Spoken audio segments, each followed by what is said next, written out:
Cricketer બનવાની ગેલછામાં 15 વર્ષના બે બાળ કિશોર ઘરેથી કોઈને કહ્યા વગર ચાલ્યા ગયા હતા, ત્યારે ઈચ્છાપુર પોલીસે આ બાળકોને ભીલવાડા ખાતેથી શોધી કાઢી આગળની વધુ કાર્યવાહી હાથ ધરી છે।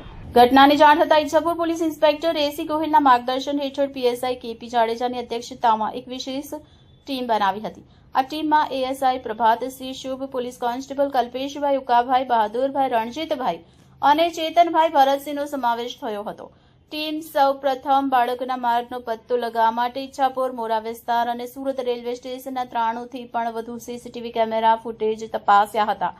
સીસીટીવી ફૂટેજથી પુષ્ટિ થઈ કે બાળકો મહારાષ્ટ્ર જતી ટ્રેનમાં સવાર થયા હતા। પોલીસ ટીમે તરત જ મુંબઈ સ્થિત બોરીવલી રેલવે સ્ટેશન સુધી તેમનો પીછો કર્યો। બોરીવલી સ્ટેશનના ફૂટેજમાંથી જાણવા મળ્યું કે બાળકોએ જયપુર જતી ટ્રેન પકડી।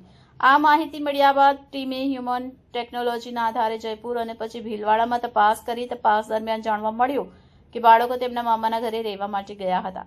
આ માહિતીના આધારે ઈચ્છાપુર પોલીસ ટીમ ભીલવાડા પહોંચી અને બંને બાળકોને તેના મામાના ઘરેથી સુરક્ષિત શોધી કાઢ્યા અને બાળકોને તેના માતા પિતાને સુપરત કરવામાં આવ્યા, જેમણે પોલીસની કાર્યવાહીની પ્રશંસા કરી હતી।